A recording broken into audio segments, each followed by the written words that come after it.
Bismillahirrahmanirrahim. Students, Assalamu alaikum. This is me, Ali Hassan, your chemistry teacher, and welcome to my YouTube channel, Chemistry with Ali Hassan.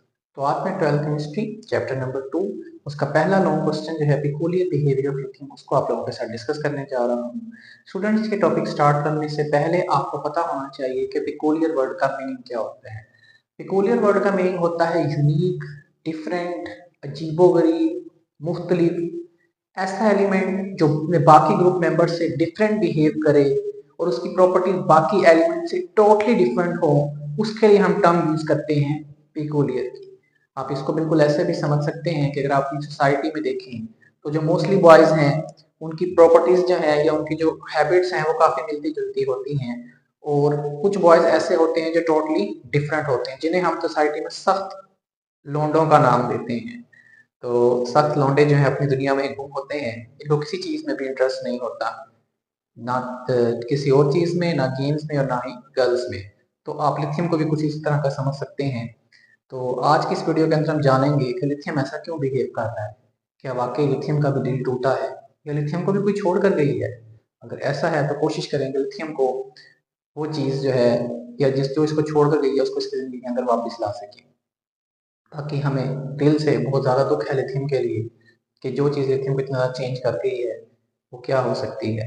ये जानने के लिए video को start से and तक देखिए और समझ जाएं, और ये उसमें मेरी हेल्प करें ताकि हम लिथियम जो है इसको इसके असल स्टेट के अंदर वापस ला सकें। आइए अपना टॉपिक स्टार्ट करते हैं। पिकुलियर बिहेवियर ऑफ लिथियम, ये काफी ज्यादा इंपॉर्टेंट लॉन्ग क्वेश्चन है। वर्ड पिकुलियर का मतलब आपको बता गया हूँ, यूनिक, डिफरेंट, मुख्तलिफ, अजीबोगरीब, लाभ लाभ लाभ जो भी आप कहना चाहें। रीजंस की बात करें कि लिथियम क्यों डिफरेंटली बिहेव कर रहा है। लिथियम की पहली रीजन, लिथियम है small atomic size 123 picometre and ionic size 76 picometre. अब लिथियम जो है इसका एटम का साइज जो है बहुत ही ज्यादा स्मॉल है। बहुत ज्यादा स्मॉल क्यों है? क्योंकि लिथियम जो है इसका एटॉमिक नंबर होता है बेटा जी आपके पास 3 इसका एटॉमिक नंबर होता है। एक इलेक्ट्रॉन ये लूज कर देता है और कन्वर्ट हो जाता है लिथियम आयन के अंदर। ये इसका आयन का साइज हमें लिख दिया 76 पिकोमीटर, और एटम का साइज भी छोटा है। क्यों? क्योंकि इसका एटॉमिक नंबर 3 है, इसमें सिर्फ 2 ही शेल्स हैं और 3 इलेक्ट्रॉन है इसके पास और 3 ही प्रोटॉन है, तो एटॉमिक और आयनिक साइज दोनों स्मॉल है। नेक्स्ट है लिथियम है हाई चार्ज डेंसिटी। क्यों हाई चार्ज डेंसिटी है जी? मैंने रीजन लिख दी, charge density is equal to charge over size के इक्वल होती है। अब हम ऊपर बात कर रहे हैं कि लिथियम है स्मॉल एटॉमिक साइज। अगर लिथियम का साइज स्मॉल है तो चार्ज डेंसिटी क्या हो जाएगी? इसकी हाई हो जाएगी। फिर जी nuclear charge of lithium is screen by only 2 electrons. कि लिथियम का जो न्यूक्लियस है उसको सिर्फ 2 इलेक्ट्रॉन जो है सिर्फ शील्ड क्रिएट कर रहे हैं, एक स्क्रीन बना रहे हैं। मुझे डायग्राम भी ड्रॉ की है। लिथियम आयन अगर हम बात करें इसमें से एक इलेक्ट्रॉन निकल चुका है, सिर्फ इसके पास कितने इलेक्ट्रॉन बाकी बचे हैं? 2 इलेक्ट्रॉन्स। तो आप यहाँ देखेंगे लिथियम का न्यूक्लियस सिर्फ एक ही शेल जिसमें मौजूद 2 इलेक्ट्रॉन इसके न्यूक्लियस के गिर्द क्या कर रहे हैं? शील्ड बना रहे हैं। यानी कि जो लिथियम के न्यूक्लियस की अट्रैक्शन है वो स्टिल स्ट्रॉन्ग है फॉर अदर इलेक्ट्रॉन्स या आने वाले इलेक्ट्रॉन के लिए। इसका जो है आपके पास स्क्रीनिंग इतनी ज्यादा स्ट्रॉन्ग नहीं क्रिएट हो पा रही क्योंकि यहाँ पर सिर्फ 2 इलेक्ट्रॉन है। अगर ज्यादा इलेक्ट्रॉन होते या ज्यादा शेल्स होते तो यहाँ पर स्ट्रॉन्ग शील्ड या स्ट्रॉन्ग स्क्रीन जो है वो बन पाती और इसका न्यूक्लियर चार्ज जो है वो कम जो है वो किया जा सकता था। नेक्स्ट है जी हाई आयोनाइजेशन एनर्जी। लिथियम की आयोनाइजेशन एनर्जी अच्छी खासी ज्यादा है। रिलेशन लिख दिया जी ionisation energy inverse relation with the size of the atom. क्योंकि लिथियम जो है इसका साइज क्या है? बहुत कम। पहला पॉइंट ये पढ़ के आए हैं, कितना साइज कम होता है बेटा जी उतना ही आयोनाइजेशन एनर्जी क्या हो जाती है?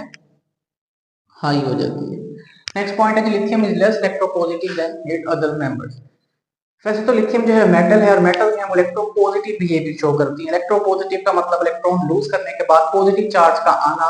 मेटल के ऊपर this is called electropositive behaviour. तो लिथियम को भी कुछ ऐसा बिहेव करना चाहिए था, लेकिन लिथियम जो है वो लेस इलेक्ट्रोपॉजिटिव बिहेवियर शो कर रही है और ज्यादा इलेक्ट्रोनेगेटिव बिहेवियर शो करती है। रीजन क्या होती है? आप देखें कि इलेक्ट्रोनेगेटिविटी ऑफ लिथियम की वैल्यू जो है 1 है, जबकि जो सोडियम मेटल है उसकी इलेक्ट्रोनेगेटिविटी की वैल्यू 0.8 है।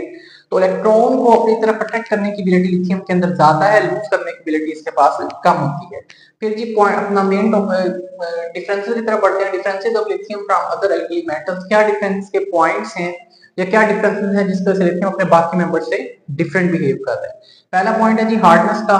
Lithium is much harder and lighter than other alkali metal. अच्छा जी, रीजन क्या है कि हार्डनेस डायरेक्टली प्रोपोर्शनल है चार्ज डेंसिटी और charge density is equal to charge over size. तो आप इस रिलेशन को अंडरस्टैंड करें कि जो लिथियम है इसका साइज क्या है, स्मॉल। जितना साइज छोटा होगा बेटा जितनी चार्ज डेंसिटी क्या हो जाएगी, ज्यादा। जितनी चार्ज डेंसिटी ज्यादा होगी उतनी उस मेटल के अंदर हार्डनेस क्या हो जाएगी, ज्यादा। और जितनी हार्डनेस जो है फिर ये डायरेक्टली प्रोपोर्शनल होती है स्ट्रेंथ ऑफ मेटालिक बॉन्ड के, उतना लिथियम के अंदर मेटालिक बॉन्ड स्ट्रॉन्ग हो जाएगा, उतनी लिथियम हार्ड हो जाएगी। दूसरा पॉइंट बड़ा लाइटर, वजन में हल्की है। जो डेंसिटी है ये हमें किसी भी चीज का हैवी या लाइट होना बताती है। डेंसिटी का डायरेक्ट रिलेशन होता है मैस के साथ। अब जो लिथियम है इसका मैस क्या है, कम एटॉमिक मैस, इसी वजह से इसकी डेंसिटी क्या है, कम। ये वजन में हल्की है और आपके पास जो है ये बाकी एल्कली मेटल्स के कंपैरिजन में वेट के अंदर काफी कम होती है। अगर आप लिथियम मेटल को वाटर के अंदर ऐड अप करें तो लिथियम मेटल जो है वो पानी के ऊपर जो है वो फ्लोट करना स्टार्ट कर देगी। क्यों? अपनी कम डेंसिटी की वजह से या वेट में लाइट होने की वजह से। जबकि जो बाकी एल्कली मेटल्स हैं उनको अगर आप वाटर के अंदर ऐड अप करते हैं तो वो भी वाटर के ऊपर फ्लोट करती हैं, लेकिन लिथियम के फ्लोट करने की एबिलिटी बाकी एल्कली मेटल्स के कंपैरिजन में ज्यादा है। सेकंड पॉइंट है जी सोलबिलिटी का। इसमें मैं लिखा जी lithium salts of anions with high charge density are generally less soluble in water। इसमें बेसिक पॉइंट ये समझाया गया है कि जो लिथियम के सॉल्ट है ना बेटा जी वो पानी के अंदर क्या होते हैं, कम सोलोबल होते हैं। लिथियम के कौन से वाले सॉल्ट, ऐसे सॉल्ट जिसमें एनाइंस यानी कि नेगेटिव आयंस की चार्ज डेंसिटी जो है वो ज्यादा है।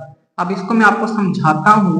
आप एग्जांपल देखें, जैसे लिथियम हाइड्रोक्साइड है, लिथियम क्लोराइड है, लिथियम कार्बोनेट है, इसमें OH के ऊपर -1, फ्लोराइड -1, कार्बोनेट के ऊपर -2 चार्ज जो है यहाँ पर मौजूद है। अब आप थोड़ा सा यहाँ पर गौर करें कि आपके पास ये जो है आपके एनाइंस हैं और उनके ऊपर -1, -2 चार्ज जो है वो मौजूद है, यानी कि इनकी चार्ज डेंसिटी जो है वो ज्यादा है ड्यू टू हाई चार्ज। अब रीजन क्या होती है, सोलबिलिटी जो है इसका इनवर्स रिलेशन होता है लेटिस एनर्जी के साथ, और लेटिस एनर्जी इक्वल होती है चार्ज ओवर साइज के। तो आप देखिए कि जो लिथियम है इसका साइज क्या है, स्मॉल। जितना साइज स्मॉल होता है उतनी लेटिस एनर्जी क्या हो जाती है, हाई। जितनी लेटिस एनर्जी हाई होगी उतनी सोलबिलिटी क्या हो जाती है, कम हो जाती है। यानी कि अगर कंपाउंड स्टेबल हो तो उसको डिसॉल्व करना जो है मुश्किल हो जाता है, क्योंकि किसी भी कंपाउंड को वाटर में डिसॉल्व करने के लिए उस कंपाउंड के अंदर मौजूद पॉजिटिव और नेगेटिव आयंस जो है उनके दरमियान में बॉन्ड को ब्रेक करना पड़ता है। ये बॉन्ड जितना ज्यादा स्ट्रॉन्ग होगा उतना ही उसको डिसॉल्व करना मुश्किल होगा। तो ये रीजन है कि इसकी सोलबिलिटी क्या हो जाती है, कम। नेक्स्ट है जी कॉम्प्लेक्स कंपाउंड्स। पहले तो आपको पता होना चाहिए कॉम्प्लेक्स कंपाउंड्स होते हैं। कॉम्प्लेक्स कंपाउंड किसी भी ऐसे कंपाउंड को कहा जाता है जिसमें एक सेंटर के अंदर मेटल एटम या आयन मौजूद हो और उसको जो है वो लिगेंड्स ने सराउंड किया हुआ हो। अब लिगेंड्स क्या होते हैं, इलेक्ट्रॉन डोनर स्पीशी को हम लिगेंड्स का नाम देते हैं, या लिविस बेस को भी लिगेंड्स का नाम दिया जाता है। लिविस बेस भी क्या होती है, इलेक्ट्रॉन डोनर स्पीशी होती है। अब आप ये देखें कि यहाँ पर मैंने लिखा है एक कॉम्प्लेक्स कंपाउंड जो कि लिथियम ने बनाया है। कैसे कि सेंटर के अंदर मेटल लिथियम मौजूद है और इसको 4 NH3 या अमोनिया के लिगेंड्स ने सराउंड किया हुआ है। यहाँ पर नाइट्रोजन अपना लोन पेयर डोनेट कर रही है टुवर्ड्स दिस लिथियम मेटल, और 4 अमोनिया जो है वो इस लिथियम को सराउंड करते हैं और एक कॉम्प्लेक्स कंपाउंड की फॉर्मेशन होती है in the form of tetrahedral geometry. तो मैंने लिख भी दिया कि कॉम्प्लेक्स कंपाउंड के अंदर सेंट्रल मेटल होती है, प्लस क्या होते हैं ligands. Ligand electron donor species को कहते हैं। यहाँ पर NH3 जो है वो लिगेंड है और लिथियम जो है वो आपकी सेंट्रल मेटल है। अब पॉइंट देखें कि lithium forms stable complex compounds like lithium tetraamine. Although complex formation is not property of alkali metals। क्या कह रहे हैं कि जो लिथियम है ये स्टेबल कॉम्प्लेक्स कंपाउंड बना रहा है, जबकि जो कॉम्प्लेक्सेस की फॉर्मेशन करना ये प्रॉपर्टी नहीं है एल्कली मेटल्स की। ये बेसिकली ट्रांजिशन मेटल जो है वो कॉम्प्लेक्सेस की फॉर्मेशन कर रही होती हैं, लेकिन लिथियम यहाँ पर कॉम्प्लेक्स कंपाउंड बना रहा है। उसकी रीजन क्या है कि बेटा जी आप ये देखिए कोई भी मेटल जो है वो कॉम्प्लेक्स कंपाउंड जब बनाना चाहती है या बना सकती है उसके लिए 2 प्रॉपर्टीज होना जरूरी है। पहली प्रॉपर्टी ये है कि उस मेटल के पास एम्प्टी ऑर्बिटल्स होने चाहिए जिसमें वो लिगेंड्स के आने वाले इलेक्ट्रॉन्स को वहां पर अकोमोडेट कर सके। और दूसरी प्रॉपर्टी क्या होती है कि उस मेटल के ऊपर हाई पॉजिटिव चार्ज होना चाहिए, यानी कि उसका न्यूक्लियर चार्ज स्ट्रॉन्ग होना चाहिए ताकि वो लिगेंड से आने वाले इलेक्ट्रॉन्स को अपनी तरफ अट्रैक्ट कर सके। हम लिथियम पे गौर करते हैं तो जो लिथियम है इसके ऊपर +1 जो है वो हाई न्यूक्लियर चार्ज मौजूद होता है और इसके न्यूक्लियर चार्ज को सिर्फ टू इलेक्ट्रॉन जो है वो स्क्रीन कर रहे होते हैं, इसका न्यूक्लियर चार्ज अच्छा खासा स्ट्रॉन्ग होता है, जिसकी वजह से आमने लिगेंड्स के इलेक्ट्रॉन्स को अपनी तरफ अट्रैक्ट कर लेता है। दूसरा इसके पास जो है 1s2 2s2 2px 2py 2pz orbitals भी मौजूद होते हैं। ये ऑर्बिटल्स आपस में मर्ज होते हैं और sp3 हाइब्रिड ऑर्बिटल्स की फॉर्मेशन होती है। 4 sp3 हाइब्रिड ऑर्बिटल्स बनते हैं। इसमें हर sp3 हाइब्रिड ऑर्बिटल के अंदर अमोनिया के 2 इलेक्ट्रॉन्स जो है वो प्लेस किए जाते हैं और इस तरीके से लिथियम टेट्रामाइड एक कॉम्प्लेक्स कंपाउंड की फॉर्मेशन जो है कर पाता है। रीजन क्या बनी कि लिथियम का हाई न्यूक्लियर चार्ज, दूसरी रीजन क्या बनी कि इनके पास एम्प्टी ऑर्बिटल मौजूद हैं आने इलेक्ट्रॉन को वहां पर प्लेस करने के लिए। नेक्स्ट पॉइंट है जी reaction with the water. Lithium reacts very slowly with the water. यहाँ पर लिथियम भैया ने अपना असल जलवा दिखाया कि इन्होंने पानी के साथ बहुत ही स्लोली रिएक्शन किया और ये बन गए बिल्कुल सख्त लोंडे। क्यों स्लोली रिएक्शन किया जबकि अदर एल्कली मेटल्स तो बहुत तेजी से रिएक्शन कर रहे हैं। रिएक्टिविटी जो है बेटा जी इसका इनवर्स रिलेशन होता है आयोनाइजेशन एनर्जी के साथ। अब लिथियम जो है इसकी आयोनाइजेशन एनर्जी अपने बाकी मेंबर्स के मुकाबले में ज्यादा है। जैसे लिथियम की 520 किलो जूल पर मोल है, सोडियम की 496 यानी कि इससे कम होती है। आयोनाइजेशन एनर्जी बेटा जितनी ज्यादा होगी उतनी रिएक्टिविटी क्या होती है, कम होती है। जब रिएक्टिविटी कम हो जाएगी तो लिथियम पानी के साथ स्लोली रिएक्शन करेगा। यानी लिथियम को जब वाटर के अंदर ऐड किया जाता है तो अपनी कम डेंसिटी होने की वजह से पहले तो लिथियम काफी टाइम सरफेस पे फ्लोट करता रहता है वाटर के और फिर कहीं थोड़ी देर बाद जाकर उसके अंदर से बबल्स की फॉर्मेशन होना स्टार्ट होती है। बबल्स इसके बनते हैं, बबल्स बनते हैं जी इस हाइड्रोजन गैस के जो रिएक्शन के अंदर बन रही होती है। इसके कंपैरिजन में आप ग्रुप 1A की सीजियम मेटल को देखें जो कि हाईली रिएक्टिव है, उसको आप जैसे ही वाटर के अंदर एड अप करेंगे तो सीजियम मेटल जो है वो बहुत तेजी के साथ वाटर से रिएक्शन करेगी और जो भी आपका बीकर या कंटेनर होगा वो फौरन से बस्ट हो जाएगा और एक धमाका हो जाएगा वहां पर हाइड्रोजन गैस की प्रोडक्शन की वजह से। लेकिन लिथियम जो है वो स्लोली रिएक्शन करती है क्योंकि इसकी आयोनाइजेशन एनर्जी ज्यादा होती है। रिएक्शन भी लिख दिया है। लिथियम वाटर के साथ मिलेगा तो लिथियम हाइड्रोक्साइड प्लस आपके पास क्या बन जाएगा, हाइड्रोजन गैस बन जाएगी। वाटर के अंदर H और OH होता है, OH लिथियम के साथ मिल जाएगा और दो हाइड्रोजन के एटम आपस में मिलकर क्या बना देंगे, हाइड्रोजन गैस बना देंगे। इसको बैलेंस कर लेते हैं। आप देखें यहाँ पर हाइड्रोजन के 2 और एक यहाँ पर 3 एटम है तो हम यहाँ पर अगर लगा दें 2 तो हाइड्रोजन 2 2 4 हो गए। इसको बैलेंस करने के लिए यहाँ पर 2 लगाते हैं। अब 2 हाइड्रोजन और 2 हाइड्रोजन 4 हाइड्रोजन आपके बैलेंस हो गए। ऑक्सीजन यहाँ पर 2 थे, यहाँ पर भी 2 हो गए। लिथियम यहाँ पर 2, यहाँ पर 1 है तो यहाँ पर भी 2 लगा के इक्वेशन हमारी कंप्लीटली बैलेंस हो गई। नेक्स्ट पॉइंट है कि stability. Lithium salts of large polarisable anions are less stable than other alkali metal. कहता लिथियम के जो सॉल्ट्स हैं वो आपके पास बाकी एल्कली मेटल्स के सॉल्ट्स के मुकाबले में कम क्या है, स्टेबल। ये पॉइंट बिल्कुल ऐसा है जैसा यहाँ पर आया था। हमने कहा था लिथियम के सॉल्ट्स जो हैं वो क्या है, पानी के अंदर कम सोलुबल हैं और दूसरी पॉइंट क्या पड़ा कि वो कम स्टेबल भी है। क्यों कम स्टेबल है, आप ये देखेंगे मैंने लिथियम का सॉल्ट लिखा है लेकिन एनाइन होना चाहिए लार्ज साइज का, उसकी पोलराइजेबिलिटी क्या होनी चाहिए, ज्यादा होनी चाहिए। जैसे लिथियम बाइकार्बोनेट की मैंने एग्जांपल लिखी है HCO3-1, ये लार्ज साइज एनाइन है, जबकि आपका लिथियम जो है इसके ऊपर +1 चार्ज होता है और ये आपके पास क्या है, स्मॉल साइज का आपका कैटाइन है। अब होता क्या है कि अगर स्मॉल साइज कैटाइन के साथ स्मॉल साइज का ही एनाइन मिलता है तो इनके दरमियान में बनने वाला बॉन्ड जो है वो स्टेबल भी होता है और स्ट्रॉन्ग भी होता है। लेकिन अगर स्मॉल साइज कैटाइन के साथ लार्ज साइज एनाइन मिलेगा तो फिर आपके पास क्या काम होगा कि उनके दरमियान में बनने वाला बॉन्ड उतना स्ट्रॉन्ग नहीं होगा और उतना स्टेबल भी नहीं होगा और जो चीज स्टेबल नहीं होती वो आपके पास फौरन से जो है वो ब्रेक भी हो जाती है। यही रीजन है कि हम आगे पॉइंट से पढ़ेंगे कि लिथियम के कार्बोनेट्स जो है वो फौरन से जो है वो टूट रहे हैं और लिथियम कार्बोनेट डिकम्पोज होकर लिथियम ऑक्साइड के अंदर जो है वो ब्रेक हो जाता है, जबकि बाकी एल्कली मेटल्स के कार्बोनेट्स ब्रेक डाउन नहीं होते ड्यू टू हाई स्टेबिलिटी। इसकी मिसाल बिल्कुल ऐसी है कि अगर आप स्मॉल साइज का टाइम जो है इसको आप कहें जी आप कोई छोटी कार का ड्राइवर है और लार्ज साइज एनाइन आप छोटी कार के ड्राइवर को एक ट्रक चलाने के लिए दे दें या बस चलाने के लिए दे दें तो क्या वो उसको सही से चला पाएगा? जवाब आता है नहीं। क्यों? क्योंकि उसकी ग्रिप या उसके ड्राइविंग स्किल्स छोटी कार के ऊपर हैं, जबकि ट्रक और बस को कंट्रोल करने के लिए उसके स्किल्स उतने स्ट्रॉन्ग नहीं है। यही रीजन यहाँ पर अप्लाई होती है कि स्मॉल साइज कैटाइन जो है वो लार्ज साइज एनाइन को अच्छी तरीके से होल्ड करके नहीं रख पाता, अट्रैक्शन स्ट्रॉन्ग नहीं होती, बॉन्ड स्ट्रॉन्ग नहीं होता, स्टेबिलिटी नहीं होती। यही रीजन है कि लिथियम जो है उसके सॉल्ट्स कम स्टेबल होते हैं और वो फौरन से ब्रेक डाउन हो जाते हैं। ऑक्साइड्स की एग्जांपल देखें जी, लिथियम जो है जब भी ऑक्सीजन के साथ मिलेगा तो नॉर्मल ऑक्साइड बनाएगा। नॉर्मल ऑक्साइड में ऑक्सीजन की ऑक्सीडेशन स्टेट होती है -2। इसको बैलेंस कर लेते हैं हम थोड़ा सा। लिथियम के बेटा यहाँ पर आपके पास पहले ऑक्सीजन को देखें, ऑक्सीजन के यहाँ पर 2 एटम है, यहाँ पर क्या है 1, तो इसको बैलेंस करने के लिए हम फौरन से यहाँ 2 लगा देते हैं, ऑक्सीजन बैलेंस होगी। लेकिन लिथियम को देखें 2 2 4, लिथियम के 4 एटम हो गए, यहाँ पर 1 है, तो इसको बैलेंस करने के लिए यहाँ हम क्या लगा देंगे 4। तो लिथियम जब भी ऑक्सीजन के साथ मिलेगा तो नॉर्मल ऑक्साइड बनाता है। उसकी रीजन क्या होती है, लिथियम का स्मॉल साइज होने की वजह से इसका इलेक्ट्रिक फील्ड बहुत ज्यादा स्ट्रॉन्ग होता है।